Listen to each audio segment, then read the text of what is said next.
15 minute পলম হলেই চৰকাৰী কৰ্মচাৰীসকলৰ হ'ব পাৰে বিপদ। চৰকাৰী কৰ্মচাৰীসকলক লৈ কঠোৰ এতিয়া কেন্দ্ৰীয় চৰকাৰ। 15 মিনিটতকৈ পলম হলে কৰ্তন হ'ব দৰমহা। কেন্দ্ৰীয় চৰকাৰৰ কঠোৰ নিৰ্দেশনা। এই সন্দৰ্ভত জনাই যাম সবিস্তাৰে। চৰকাৰী কৰ্মচাৰীসকলক লৈ কঠোৰ কেন্দ্ৰীয় চৰকাৰ। কাৰ্যালয়ত পলমকৈ উপস্থিত হলে কৰ্তন হ'ব দৰমহা।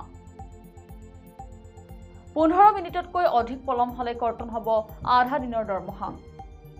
সকলো কৰ্মচাৰীকে 9:15 মিনিটত কাৰ্যালয়ত উপস্থিত হোৱাৰ নিৰ্দেশ। ডিঅ'পিটিৰ এই নিৰ্দেশনা মানিব লাগিব সকলো সৰু ডাঙৰ কৰ্মচাৰীয়ে। প্ৰতিটো কাৰ্যালয়ত বায়োমেট্ৰিক ব্যৱস্থাৰ নিৰ্দেশ কেন্দ্ৰৰ।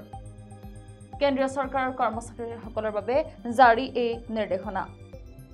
আৰু আমি জনাই গৈছো যেহেতু কেন্দ্ৰীয় চৰকাৰৰ কৰ্মচাৰীসকলৰ বাবে জাৰি কৰিছে এক বিশেষ নিৰ্দেশনা। চৰকাৰী কৰ্মচাৰীসকলক লৈ বৰ্তমান কঠোৰ হৈ পৰিছে কেন্দ্ৰীয় চৰকাৰ। যদিহে কাৰ্যালয়ত পলমকৈ উপস্থিত হয় তেন্তে কৰ্তন কৰা হ'ব দৰমহা। আৰু যদি সময়তকৈ 15 মিনিট দেৰি হয় বা পলম হয় তেন্তে আধা দিনৰ দৰমহা কৰ্তন কৰা হ'ব। সকলো কৰ্মচাৰী 9:15 মিনিটত কাৰ্যালয়ত উপস্থিত হোৱাৰ নিৰ্দেশ প্ৰদান কৰিছে কেন্দ্ৰীয় চৰকাৰে। আৰু এই ক্ষেত্ৰত বৰ্তমান কেন্দ্ৰীয় চৰকাৰৰ কৰ্মচাৰীসকলৰ বাবে এক বিশেষ নিৰ্দেশনা আচলতে জাৰি কৰিছে। যদিহে চৰকাৰী কৰ্মচাৰীসকল কাৰ্যালয়ত সময়তকৈ 15 মিনিট পলমকৈ উপস্থিত হয় তেন্তে আধা দিনৰ দৰমহা কৰ্তন কৰা হ'ব।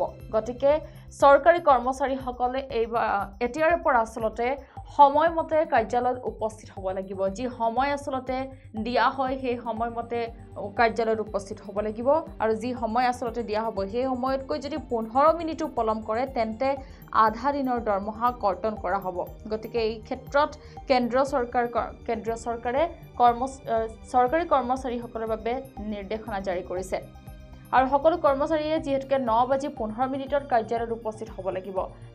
9:15 মিনিটত 9:15 মিনিটত আচলতে কাৰ্যালয়ত উপস্থিত হোৱাৰ নিৰ্দেশ জাৰি কৰিছে চৰকাৰী কৰ্মচাৰীসকলকৈ। আৰু 9:15 মিনিটতকৈ যদি 15 মিনিটো পলম হয় তেন্তে কৰ্তন কৰা হ'ব আধা দিনৰ দৰমহা। এক কথা যদি চাবলৈ যাওঁ চৰকাৰী কৰ্মচাৰীসকলৰ বাবে এয়া এক বিপদ বুলি ক'ব লাগিব। যদিহে সময়তকৈ 15 মিনিট দেৰিকৈ আহে বা 15 মিনিট পলমকৈ আহে তেন্তে চৰকাৰী কৰ্মচাৰীসকলৰ বাবে হ'ব পাৰে আচলতে এয়া বিপদ।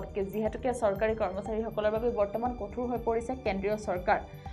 যি সময় আচলতে দিয়া হৈছে আৰু চৰকাৰী কৰ্মচাৰীসকলক কাৰ্যালয়ত 9:15 মিনিটত উপস্থিত হোৱাৰ নিৰ্দেশ জাৰি কৰিছে।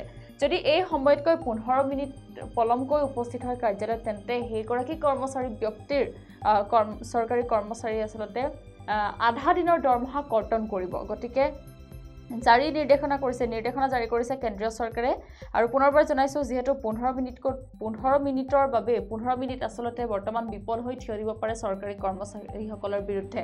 যিহেতুকে দেখা যায় চৰকাৰী কৰ্মচাৰীসকল বহু ক্ষেত্ৰত সময়ৰ কিছু দেখা যায় যে আচলতে যি সময় দিয়া হয় কিন্তু সেই সময়তকৈ বহু পলমকৈ কিছু ক্ষেত্ৰত উপস্থিত হোৱা দেখা যায় বহু ক্ষেত্ৰত।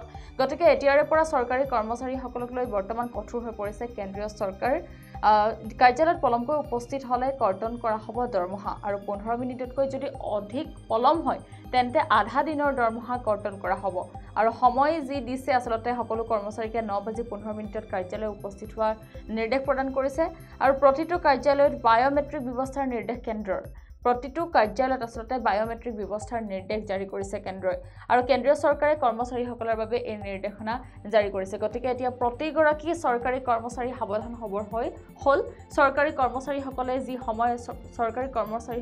সময় দিছে আচলতে 9:15 মিনিটত কাৰ্যালয়ত উপস্থিত হ'ব লাগিব বুলি।